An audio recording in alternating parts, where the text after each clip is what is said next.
Debout Congolais, unis par le sang, unis dans l'effort pour l'indépendance. Les forces armées sont en train de faire leur travail. La guerre contre les Rwandais, nous allons l'emporter. Tous ces territoires conquis par ce dernier seront repris sans aucune forme de négociation. Boza, le bienvenu na GCAM Télévision, fidèles abonnés, chers internautes. Na pesibino lisusu matondo mingi pour na confiance et fidélité bozo accordé. Na chaîne O GCAM Télévision P na émission na bino Debout Congolais. Bipa Inyonso bozoami à travers République démocratique du Congo et bien sûr à travers le monde. Samba Olonga a pesibino matondo mingi pe, bon début de semaine, toujours dans la fidélité avec GCAM Télévision. Boebi malamu ete yambo émission oyo ebanda Samba Olonga Zaganatina ya ko rappeler na biso ete justice ya Nzambe eratakate, justice ya Nzambe moto moko te aishapaka na contrôle nango.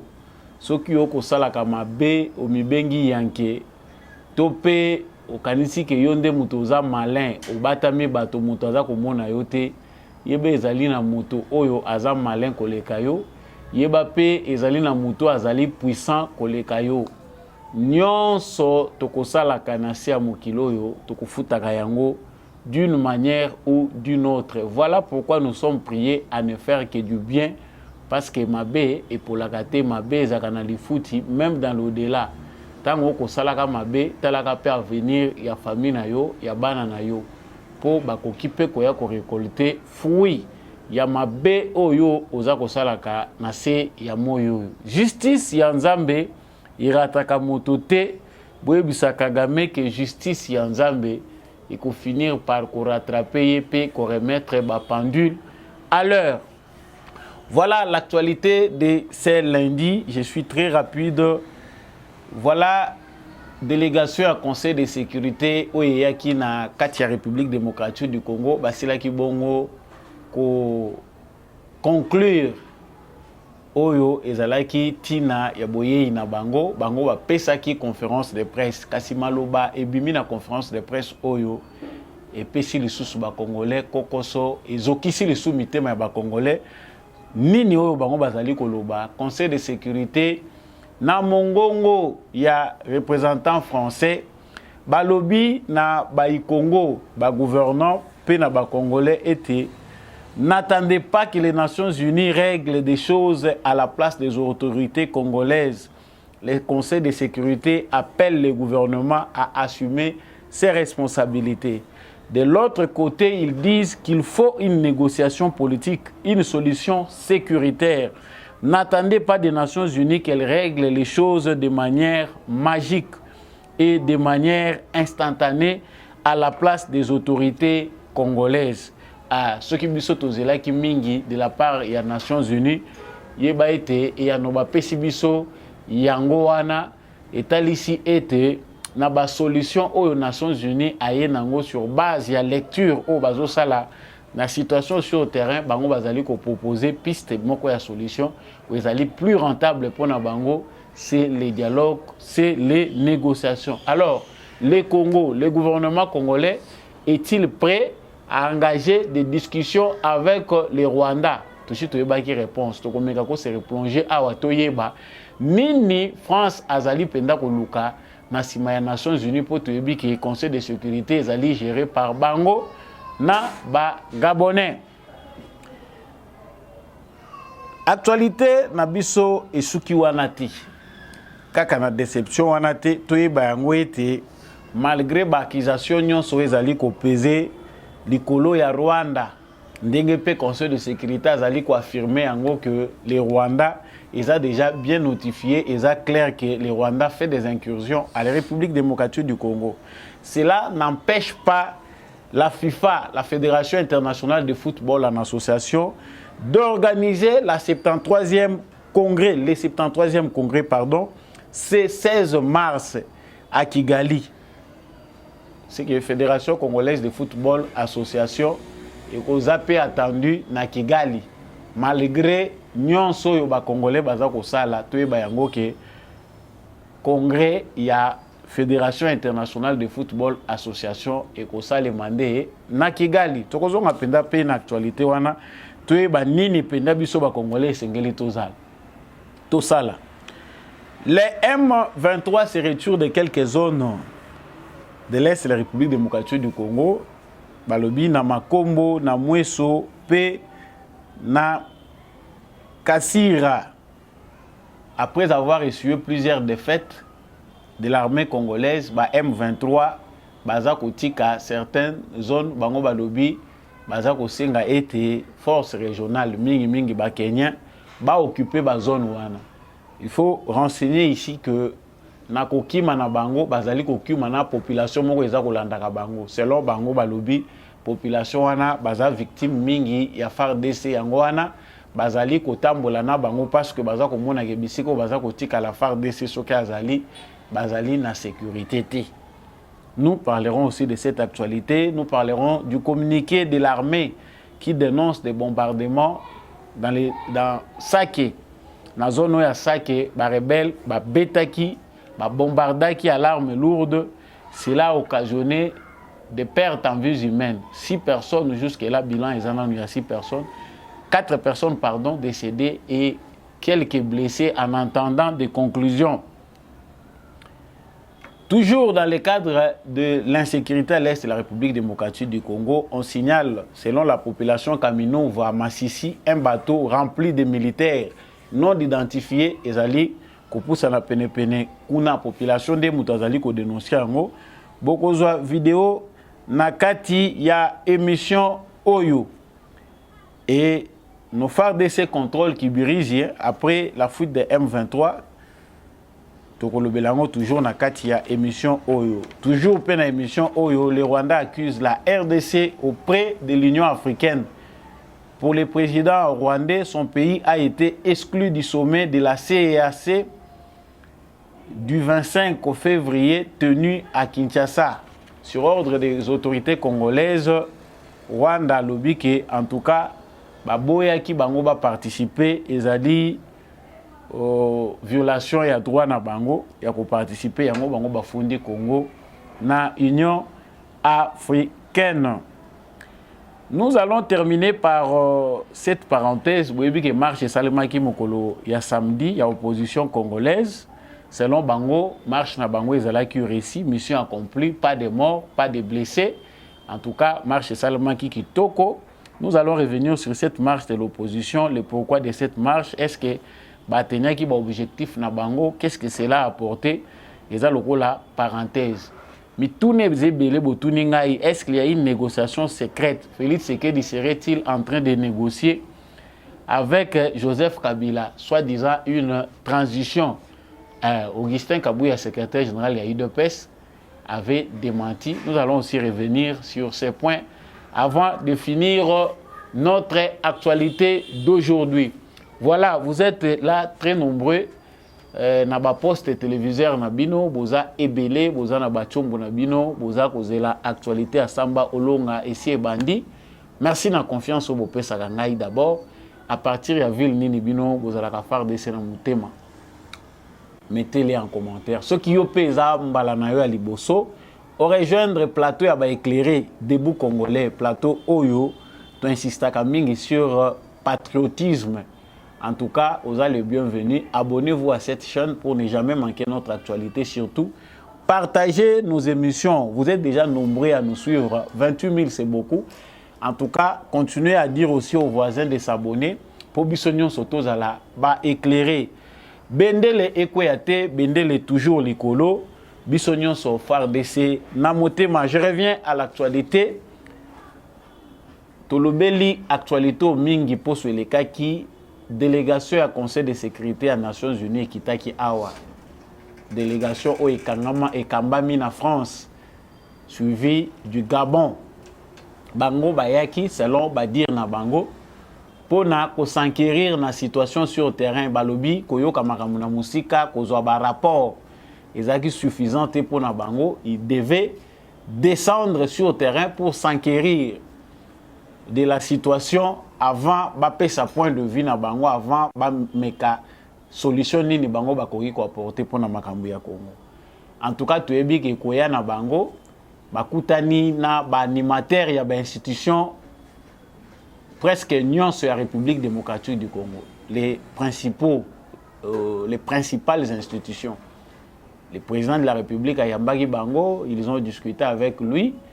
Bakutani na premier ministre, Basololi na ye, Bakutani na Mbosso qui a donné un coup. Parce qu'il a quand même parlé de manière claire ce qu'attendent les Congolais. Tout ça là qui moi fierté à Mouké Kokaye Kozala parce que étant animateur d'une institution, d'une branche institutionnelle, Oyo Ezali ko représenter peuple congolais na kati ya ba institution, il a dit clairement à la délégation des Nations Unies que boye bayango soki boko aider bisoté tozali capable ya ko recourir na ba moyens mususu Congo et ko recourir na ba méthode pe ba moyens mususu to kende kotala ailleurs ndenge ezali ko salema na Ukraine. En tout cas, c'était quand même de belles paroles qui reflètent ce que pense réellement le peuple congolais. Avant de kota na muzindo po to kota na weza actualité na biso. Na linga ko sala mingi rétrospective oyo ko landela makamu ndenge lekaki po bande ko na biso mususu ezalaka c'est comme si yo zozwaka makamu na katikati. Koya ya délégation à Conseil de sécurité des Nations Unies, ils ont dit que Macron a qui par défi. Atie makolo na ya yebi ki côté toza ko kende, naza na ngata na crédit ba congolais baza na tina na ngaité. Mais à forcer na yeba porte aye parce que yebi que diplomatie ezaka na courtoisie. Tika na kende kaka na ko kisaka o nga naza na ngo besoin. Mais attente ya peuple congolais ezalaki nini? Le peuple congolais, même si il n'a pas invité les Nations Unies à Koya Awa, parce que délégation des Nations Unies, ceux qui basenga qui na ba Congolais, que tolingi toye pa na bino, je pense que la majorité de la population congolaise dira non. Ceux qui ont singela qui est le référendum, pour na ko tout na peuple congolais a vu na yesir boye il y a Conseil de sécurité des Nations Unies ezali non. Pourquoi non? C'est parce que Oignon sobiso tozali komona oyo Conseil de sécurité azanango na mesa na ye concernant la République démocratique du Congo, concernant l'agression dont est victime le peuple congolais. Ezana tina mon côté akoya ko se balader na Congo sous prétexte que boye ko s'enquérir na situation sur le terrain. Et loko nini ezana Congo oyo bino bomoni te. Oyo komina nous na mesa na binote oyo boyebo palper du doigt. C'est-à-dire nous avons en face de nous, nous avons eu la visite des fonctionnaires qui travaillent pour leur argent, qui sont manipulés par des mafieux du monde, par des hommes d'affaires. Une institution qui n'a plus de crédibilité, oyo tozako benga Nations Unies, manipulée par des escrocs, des aventuriers. Permettez-moi d'avoir des termes crus, parce que c'est ça l'illustration possible. Oh, tozanango, il y a institution wana mondiale. En termes de décision, ils ne sont pour rien. Ce sont des simples fonctionnaires, nous ne pouvons pas nous en prendre à eux. Mais, voilà là où nous allons avec notre actualité. Bandeko Oyo, baye, na délégation na bango, après ko kutana na Mbosso, bakutani na ba membre de la société civile, bakutani na ba Denis Sanga, l'opposition, tout le monde. Pour l'opposition, ce qui a été important pour eux, c'est les élections. Il n'est pas question que l'élection est à la reporter. Partenaires extérieurs, tout gouvernement congolais, à Libye ou à sécuritaire, pour à la raison où il va reporter l'élection. Ce qui est tout à fait normal, c'est un point de vue des opposants. Les élections sont un droit légitime, c'est une obligation démocratique. On ne peut pas déroger aux élections. Mais Bakei na terrain. Bamoni bango moko comment situation est allée sur le terrain so bazunaki komona ki mona mesu bakiti sur le terrain, ils ont vu comment les femmes et les enfants dorment à même les sols. Bazan la situation ya passe balobi non toye ko compatir toye ko s'enquérir na situation basali parce que biso toza ko benga ngo tourisme hein? Parce que l'argent qu'on utilise là pour batouana baya ko beta tour ba kindeti Goma, c'est de l'argent gaspillé. Si cela se faisait avec des gens qui ont la bonne volonté politique, des gens qui n'ont pas le diable dans leur cerveau, on pense que l'argent qu'on utilise pour envoyer ces gens-là faire le tourisme au Congo pouvait être orienté autrement.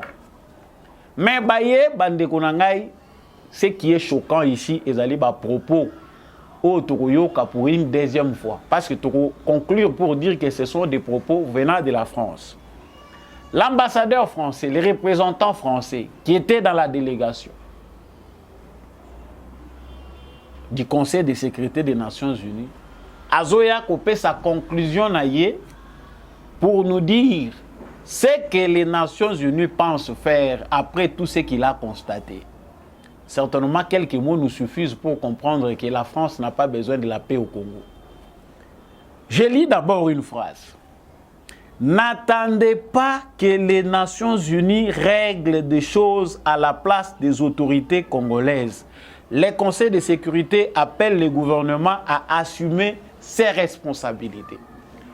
Bandeko nangai, ba propos yo biso tozalaka très large parce que tant to kendaka ko analyser, to peser pour les contre, to bandi ko se condamner biso moko.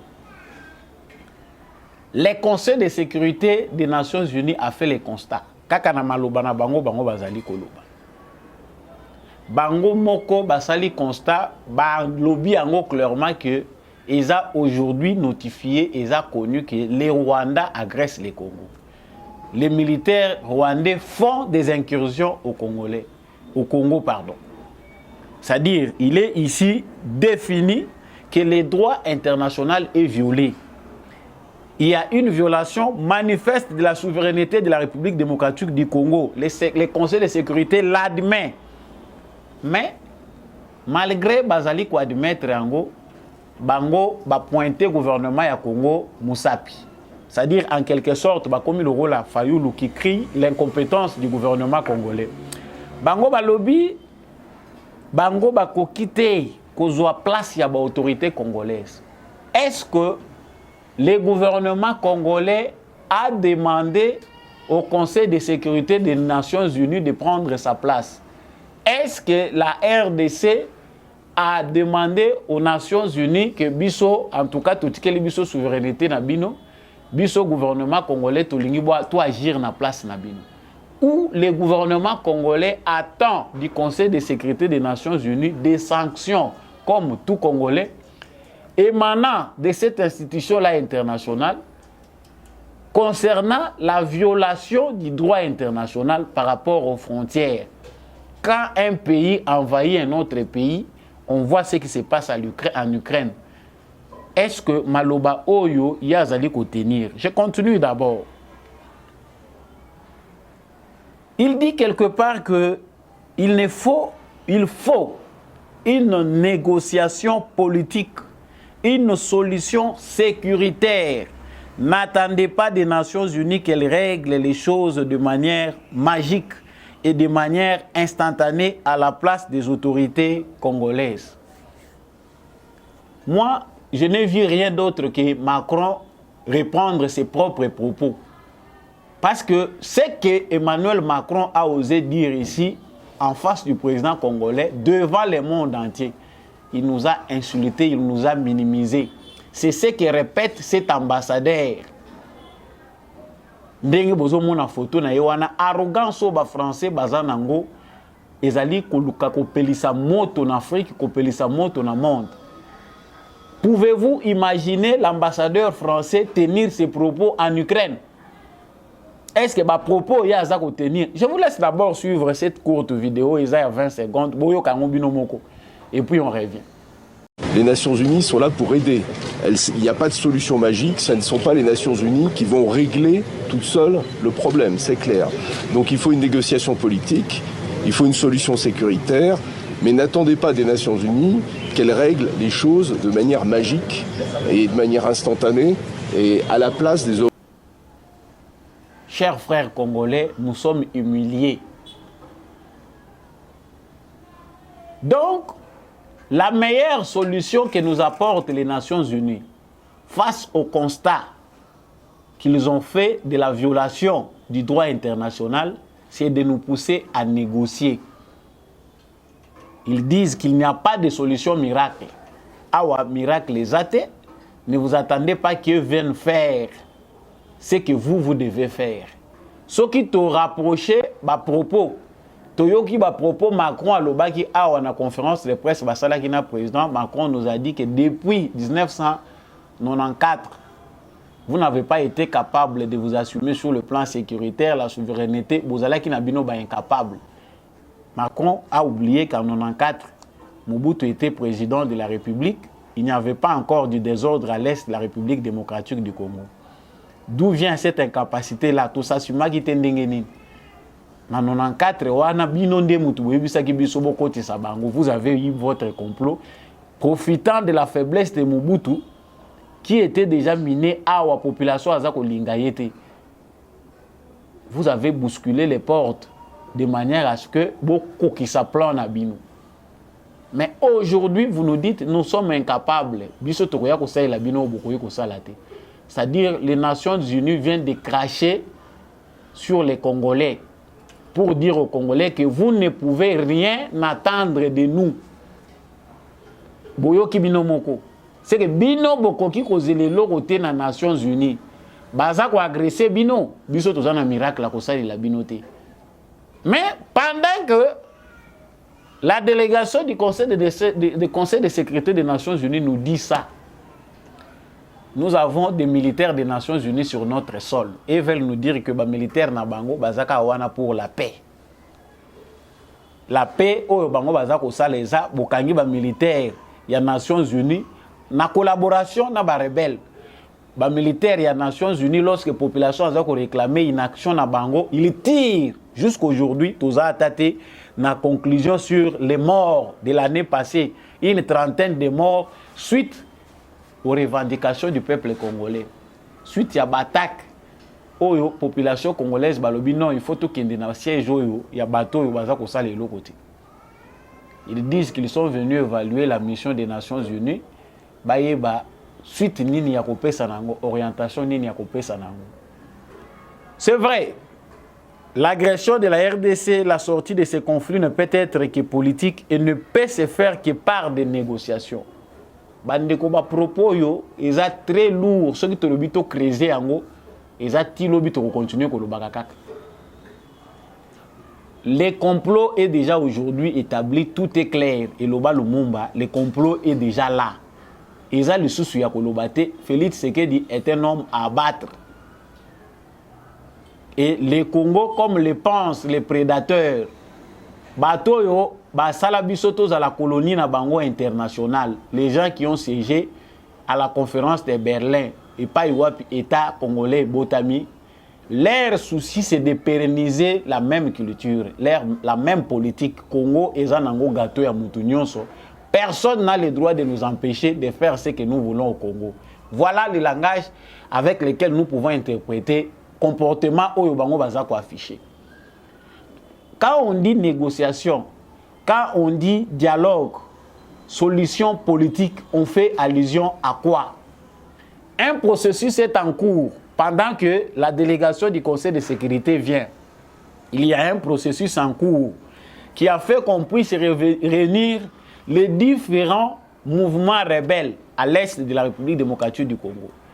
Mais pendant qu'on cherchait à trouver des solutions de manière politique, de manière pacifique, par les dialogues, Félix Tshisekedi s'est incliné pour une énième fois, parce que la RDC l'a fait plusieurs fois sous le règne de Joseph Kabila.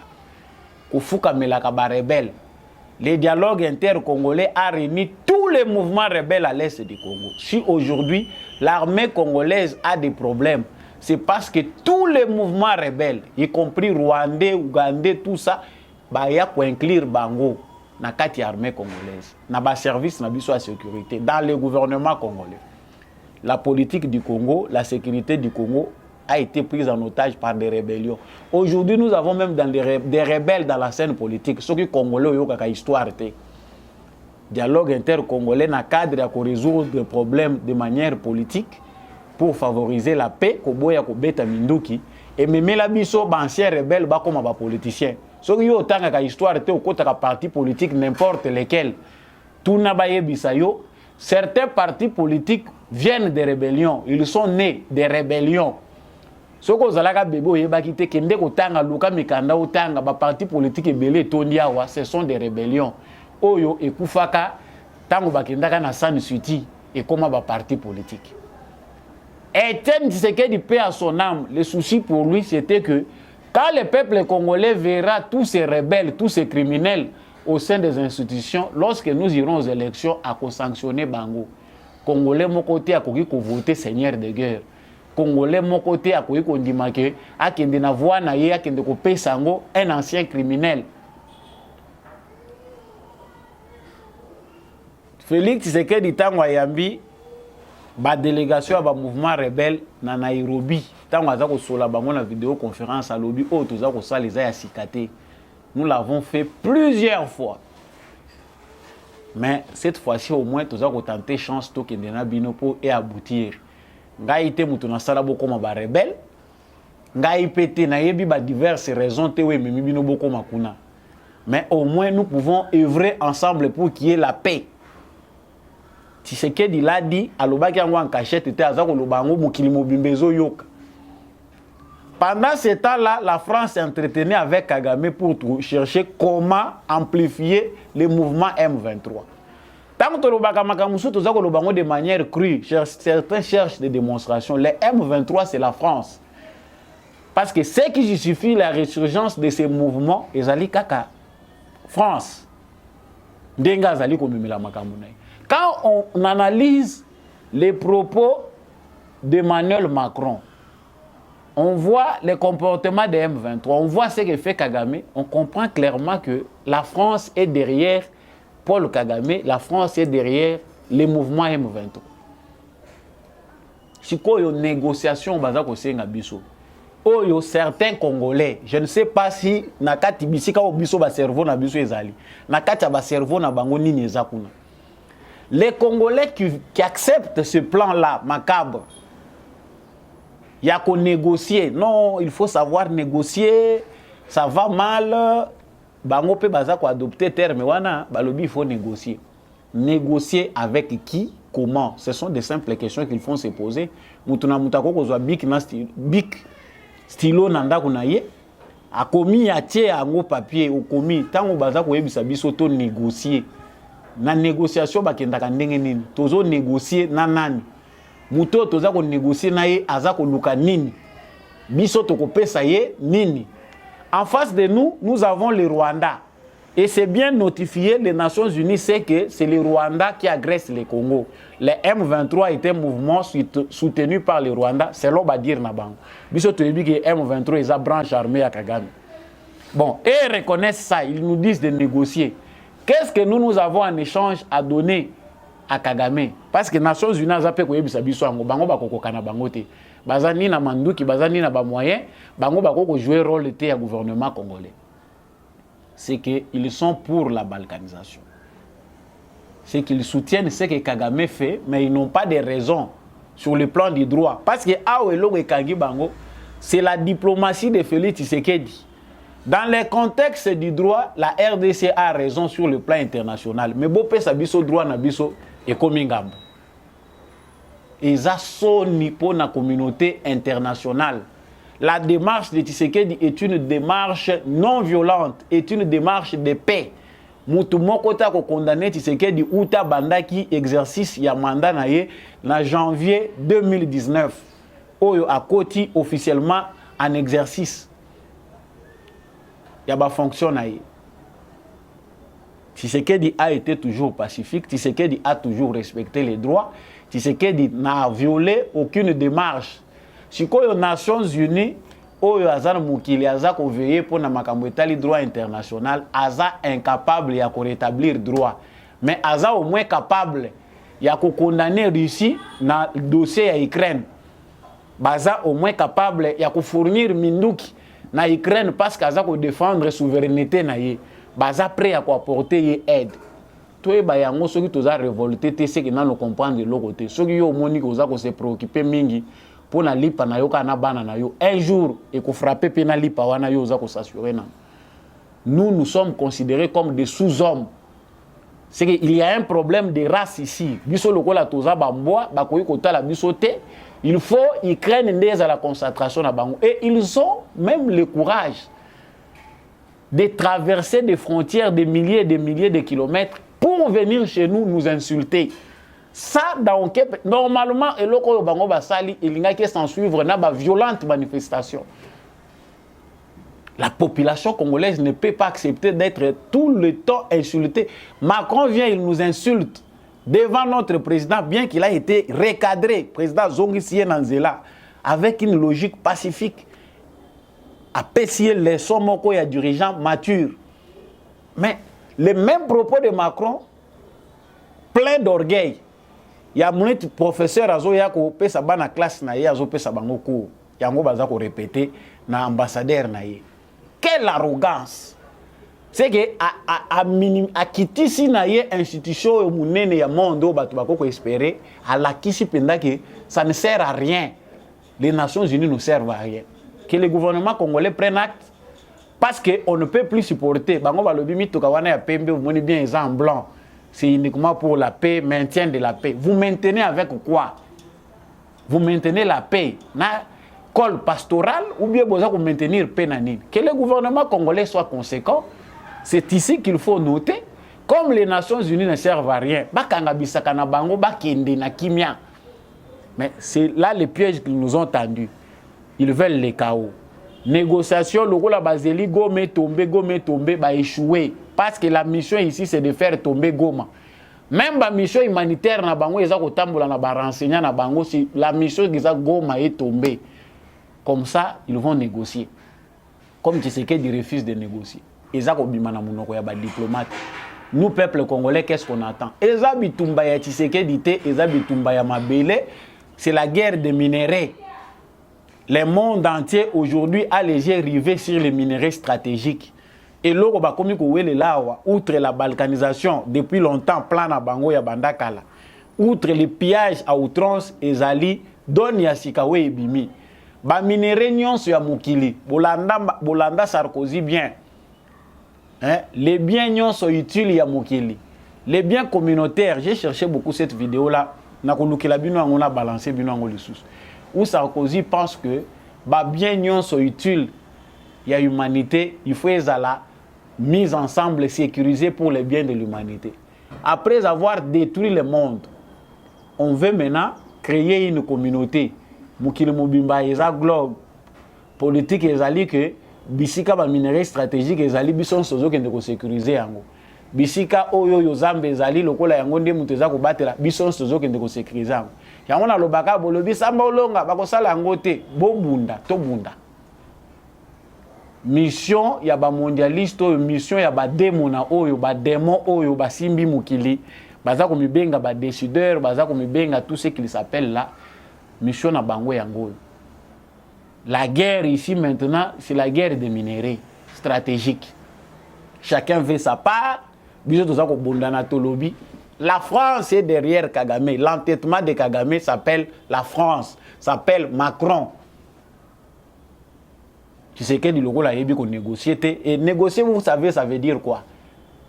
Peut-être que nous devons comprendre que nous sommes attardés et nous devons comprendre que nous sommes des cibles. Les combats ici, on veut la tête de Tshisekedi parce que à l'ingui par ya congolaise là, on ne refuse pas que nos minéraux soient exploités. Mais comment vous pouvez passer par un petit pays comme le Rwanda pour Bokendaka Kozuela Nasima Rwanda alors que nous sommes ici? Ceux qui vont 60%, 40% ya biso. Entrez par la grande porte, on sait que vous êtes puissants. Mais pourquoi il faut passer par le Rwanda, par l'Ouganda, par des pays comme ça?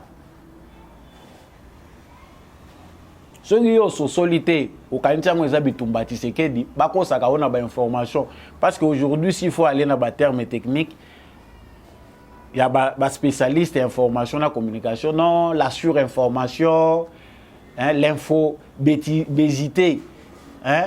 Donc ba information les kimingi okokende kozwa na biloko bazwa kate okoyina na nzambo akeli yo likolo ya kozwa ka ba information bizwazwa.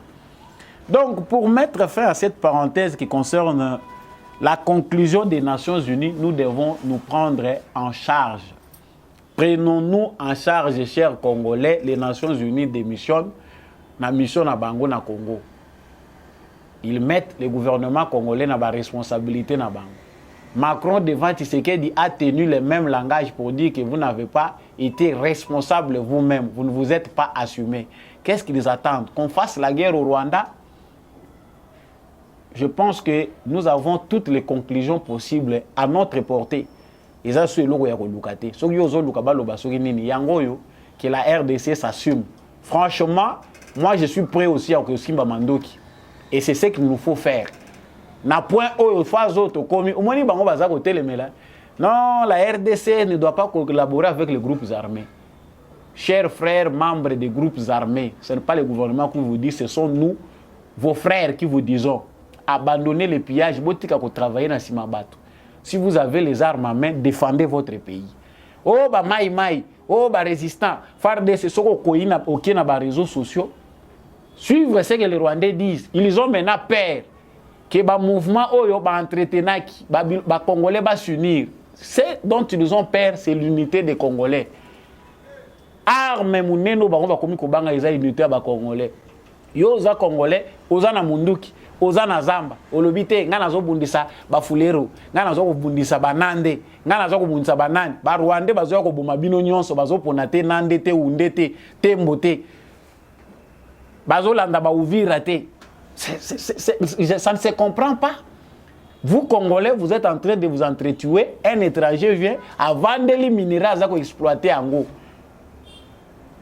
Ceux qui mugishisho, ceux qui mugishisho azawa, à vendre les naye coltan. Balobi coltan nyonso par ya munene ya coltan ya monde des na Congo. C'est un Rwandais qui a vendu les mines ya coltan. Aza ko exploiter en gros avec l'aide des Congolais. Basenzi banane. Maintenant, vous allez vous attaquer contre vos frères. Chers frères congolais, quittez les groupes armés. L'armée a besoin de réserves. Ce qu'on s'est présenté individuellement, au lobby, nous avons besoin de la réserviste, l'armée ne refuse pas. Bientôt, on a besoin de la réserviste, tout en faisant ce que je fais. Et c'est possible que Bissonnion soit congolais, tout côté la réserve et armée. Pour au moins comprendre que, en tout cas, dépasser ma limite. Nous ne pouvons pas continuer à vivre à genoux éternellement, de génération à génération, bisoto vivaka à genoux. C'est incroyable.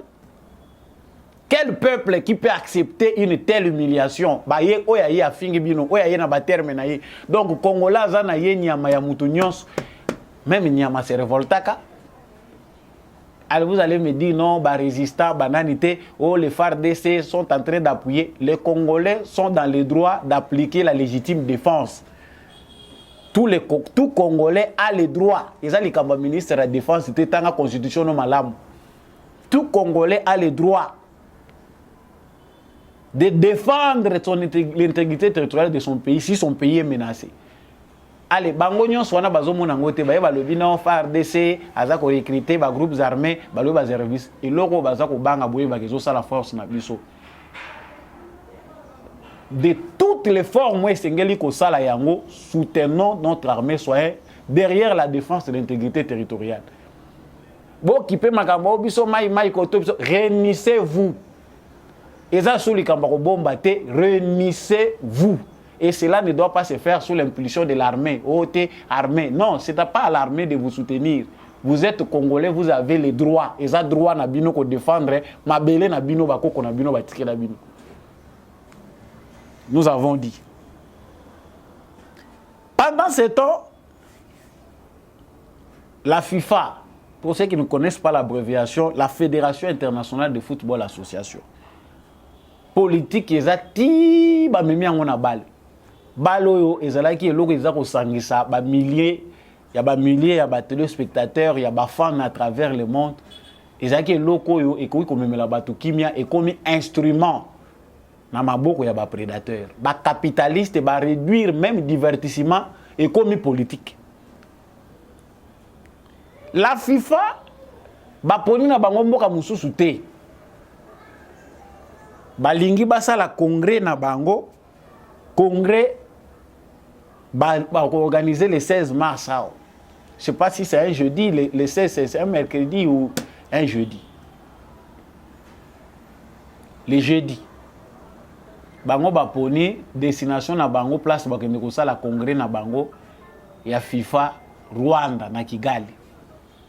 Pendant que le monde entier campagne eza ko mata ba congolais baza ko pelisa balobi Rwanda is killing.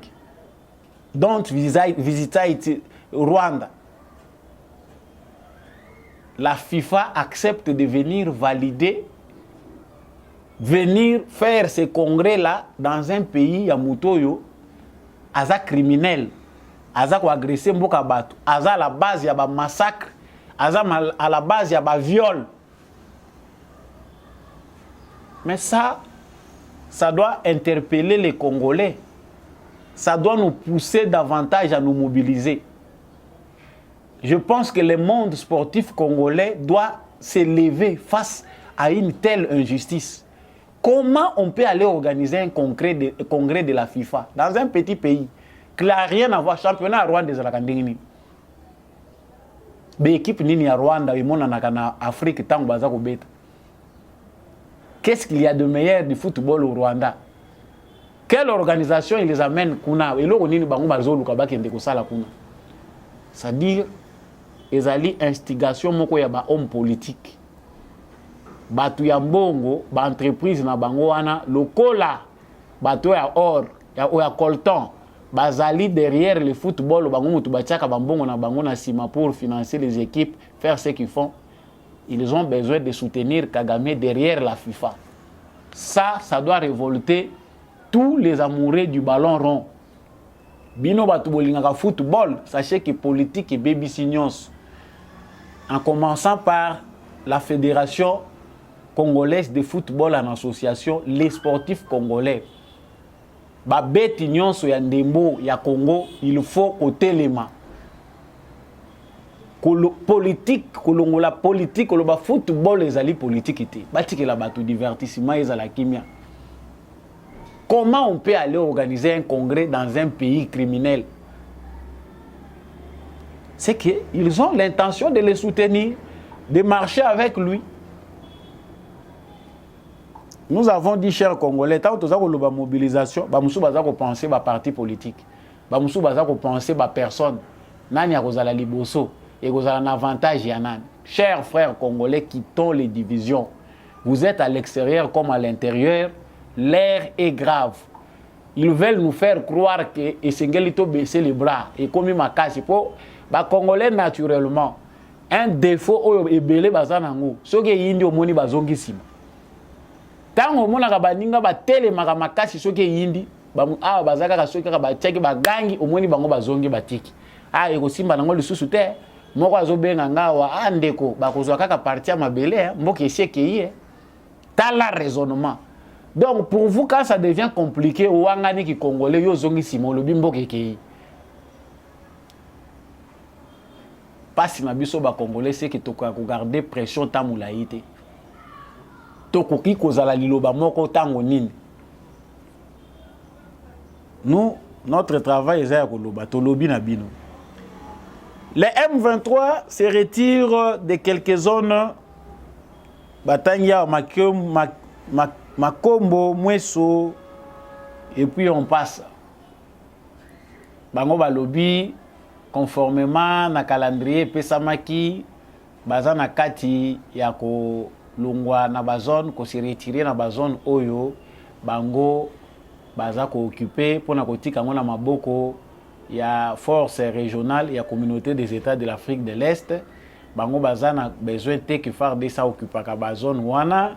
Voilà pourquoi balungwe na mweso balungwe baza kotika force régionale à Kipeango. Ce que nous connaissons, c'est que frappe oyo bazui semaine mobimba ba perte en vie humaine oyo Kagame azoko continuer ko faire subir na ba Rwandais.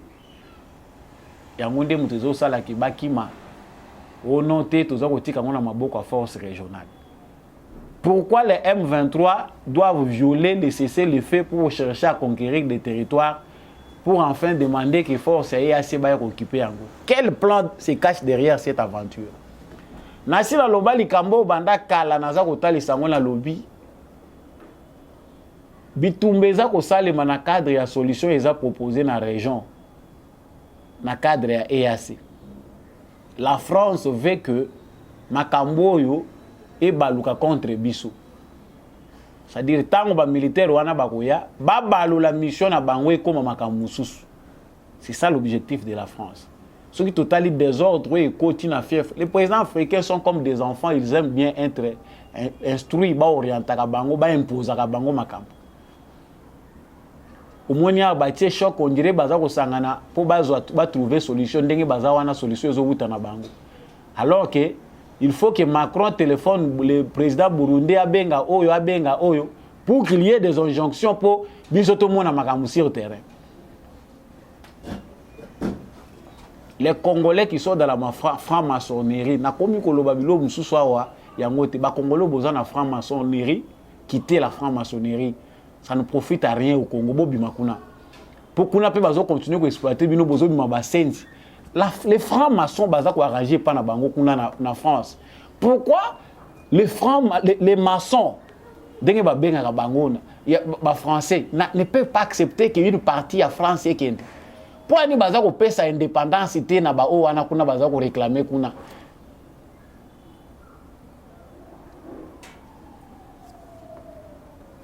Je suis obligé de dire certaines choses bandego.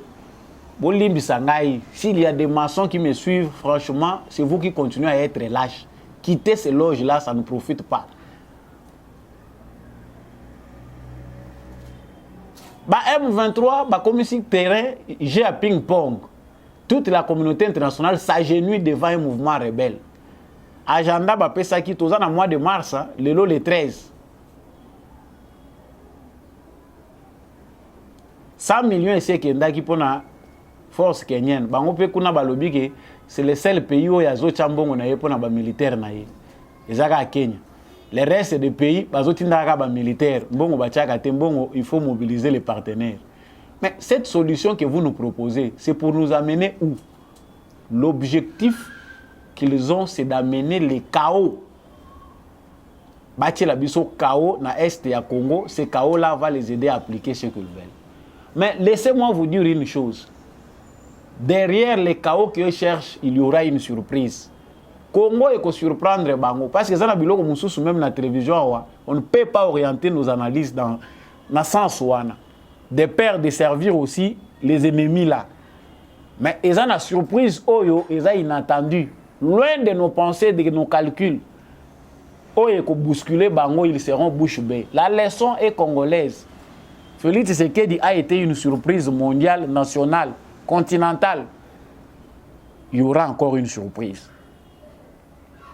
Bakei ba poudroyer Bango parce que sur les 400 militaires, oya kotisaki awa ba contingent atindi Bango lobi bokota ba frapper bibembe na Bango wana ezakaka ba kotisi ba frapper Bango FARDC pas na stratégie kitoko ya kotika Bango ba vandaka. Il marche avec des populations oyo Bango baza ko tchaka na bandako. C'est-à-dire stratégie na Bango e komi soki bakangi village moko ba yena batu. Ils prennent des populations civiles, bah vendent ici Bango kuna. Et comme ils la bandako na Bango. Maintenant pour éviter des bombardements à FARDC. Maintenant si les FARDC bombardent, Bango kuna ba komi ko basali communiquer ba lobby, FARDC aza ko bombarder ba bisika ou biso tozali toza ko protéger ba civils. Ce sont des Rwandais, ce ne sont pas des populations civiles. C'est lâches là qui ont accepté à accompagner bino pour bazana bino, il faut ko bombarder Bango.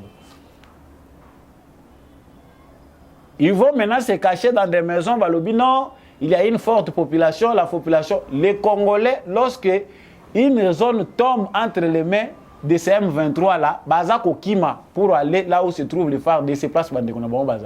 Ceux qui restent avec les M23 pour la plupart, Rwandais, ils établissent ce qu'ils veulent faire. Bazako Sala. Kuna na Rwanda, Kagame, Azana Kachako formé, même Banamike. Atindi Karabango sous prétexte que ce sont des Congolais dont la RDC ne veut pas. Allez, Bazoko Sabalobino, Tozako se retirer. Ils ne se retirent pas. Ils sont en train de faire diversion avec la bénédiction de la force régionale. Mais il faut que la stratégie à travers laquelle la RDC a accepté que l'Angola puisse aussi entrer en jeu, puisse être bien peaufiné. La France est partout. France a qui songi na même na bateau biso to koyi kondima baza utile. Baza ko risquer ba comme inutile à cause de la mauvaise politique française. La France, c'est l'ennemi numéro 1 de Tshisekedi na communauté internationale. Bato mususu oyo ba pays mususu oyo baza pe koyoka ta soni baza kozonga sima mais France azoyoka soni. Bisika nyonso Tshisekedi atie makolo France azawana. Les opposants congolais disent que c'est une meilleure solution. Tshisekedi a fini par emboîter le pas à accepter que l'Angola, la force de la SADC, Bakota. Ah, c'est bien. Mais nous avons vu ce qu'a fait le président français. Il est descendu en Angola. À cause de partenariat économique, on est à l'Okuta. Les vrais enjeux sont en RDC. L'Okuta, partenariat financier, au partenariat économique, entreprise française, et l'Okuta, c'est la tête de Tshisekedi qu'ils veulent. Et ça, les Congolais doivent le savoir.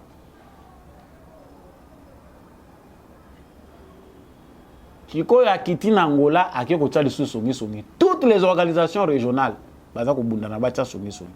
c'est vrai, l'Angola, la force de frappe à Makassi, dans le contexte entre guillemets autoyébi. Mais awa s'ajouter dans un climat chaotique. Les Nations Unies sont là, inutiles. La force régionale de l'AEC est là. Les contingents angolais aussi rejoignent ces chaos-là pour orienter comment. Bango, nde bako bunda, bango pe bako sala nini. Là, on a trop de questions à se poser. La réponse, nous sommes appelés dans un angoté.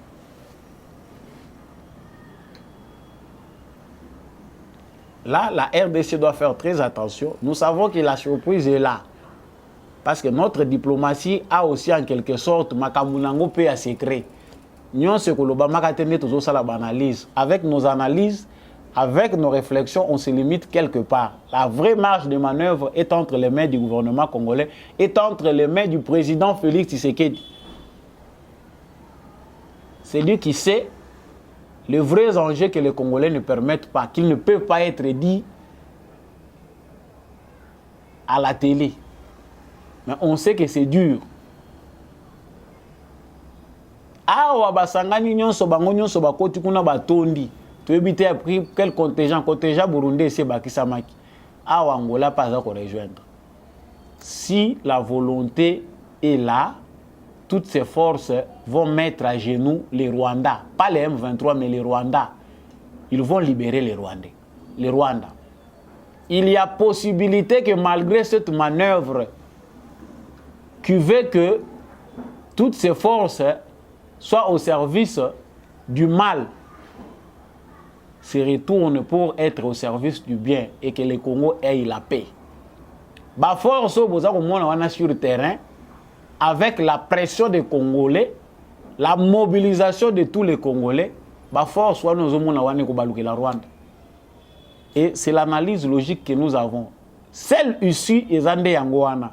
Si au niveau politique ça bouge, toutes ces armées-là, bah qu'on resserrer et tout autour de Rwanda, ils vont rester seuls.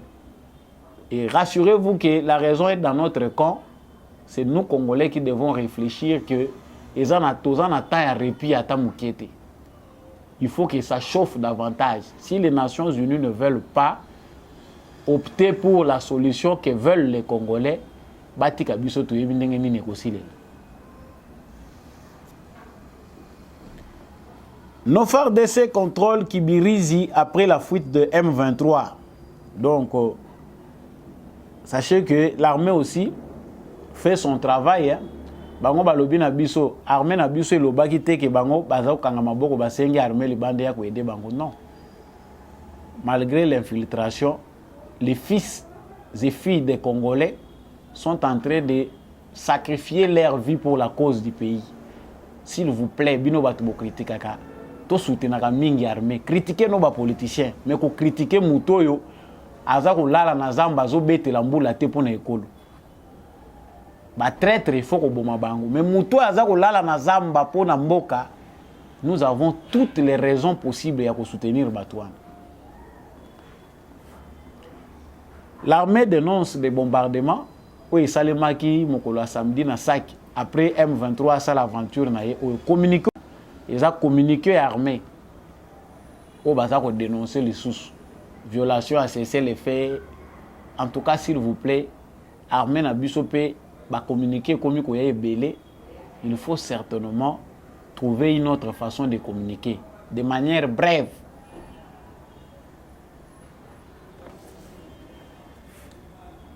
Nous l'avons dit, hein.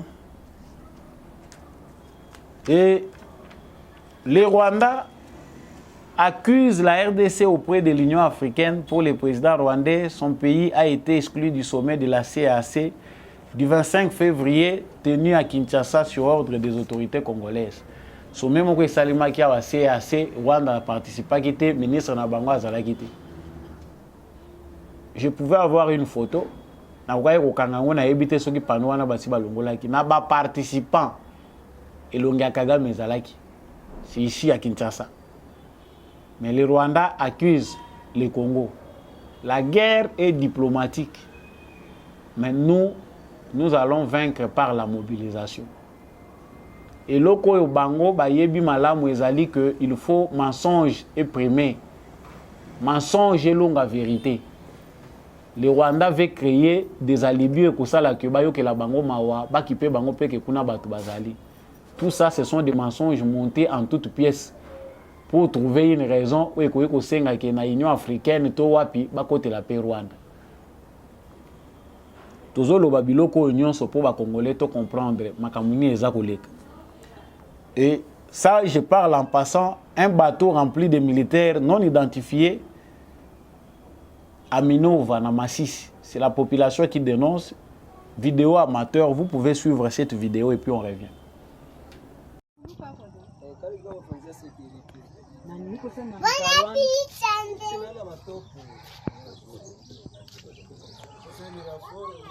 Tuwe kama hivi ni vya hivi tena hapa ni Minova.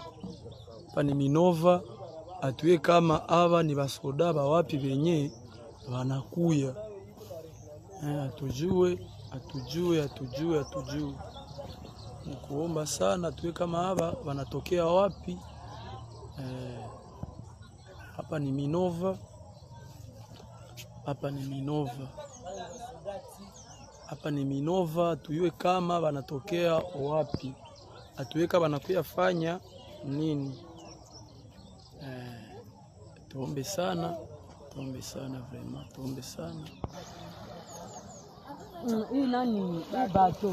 Bato yafikaka hapa. Hii haionaka hata siku moja.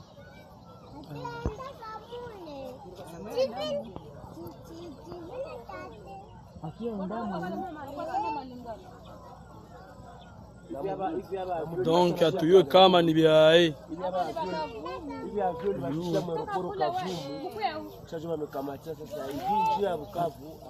atujue kama banakuya fanya nini hapa. Samwa njo bale ba Burundi hapa bako banatukuia na huku.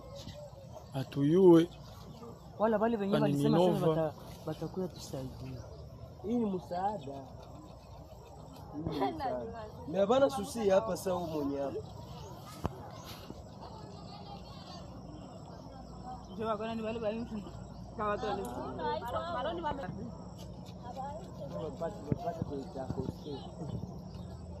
Voilà, binomoko bolandi.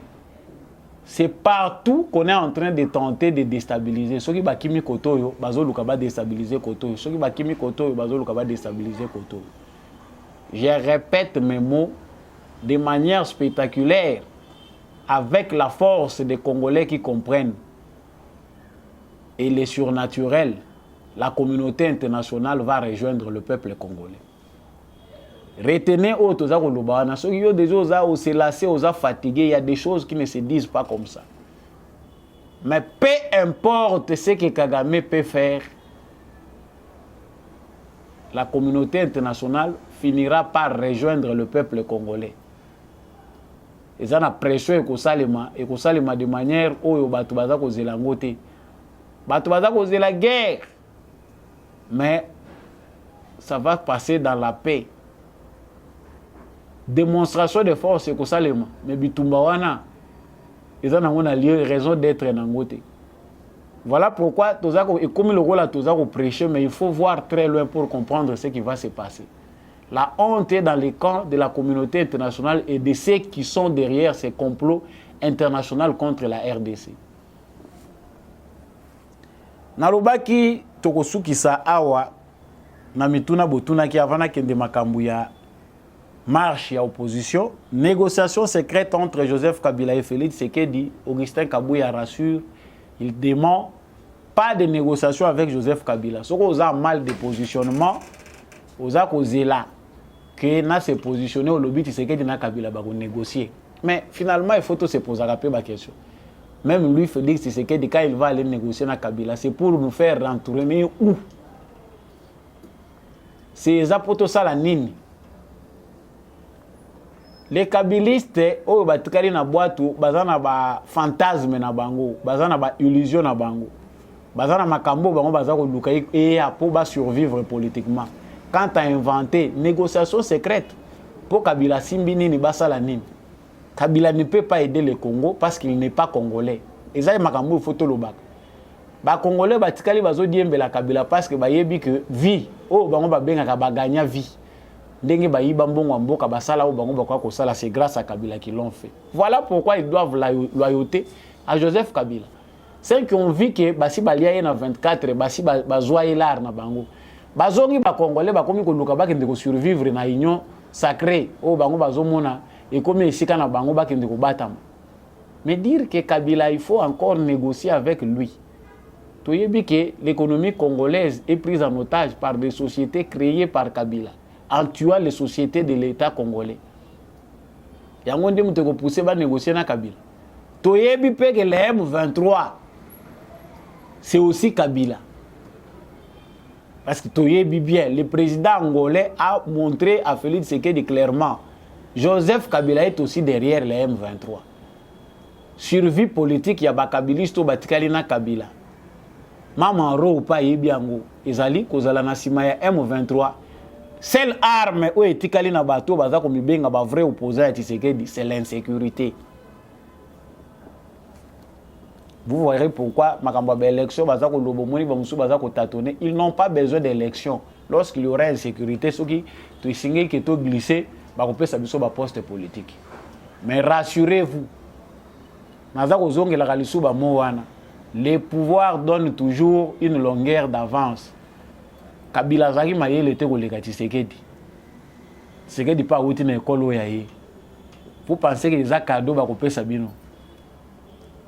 Tokozongela makambo yo avec beaucoup plus de détails. Ndeto sukisi na marche de l'opposition ndengo bozomona photo wana.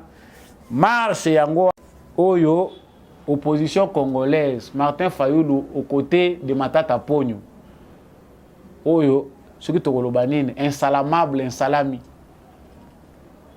Martin Fayulu qui attaquait Kabila est aujourd'hui avec Kabila. Incroyable mais vrai. Martin Fayulu qui condamnait la corruption, qui disait que Mbongo ya Bukanga Lonzo foi monana. Est-ce que bayokani na Matata Ponyo clairement? Est-ce qu'a tiré la conclusion ya Bukanga Lonzo? On risque de voir maintenant que Bukanga Lonzo awa ce qui est sili. Ce qui bat la moitié dossier à Bukanga Lonzo, nous risquons de voir aussi Martin Fayulu côté la Matata Ponyo, politicien congolais. Mais au moins basali marche na bango, ba image à drone pèse là qui point de chute côté marche qui ndaye ko soukela. Je suis retourné sur cette actualité ndenge bumo bozo mona na vidéo wana. Drone pèse qui ba image nango. C'est facile à cause de l'opposant à moto à sali 37 ans na lutte. Babomi mutute muto aza porté disparu azate batu nyonso bazongi ndenge bayelaki.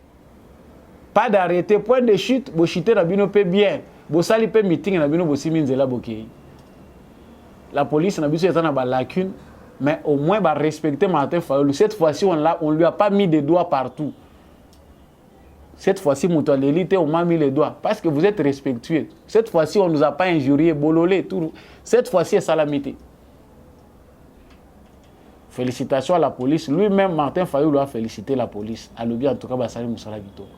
Mais néanmoins, pour être Congolais, pour être ensemble, on félicite ceux-là qui ont quand même marché en toute conscience.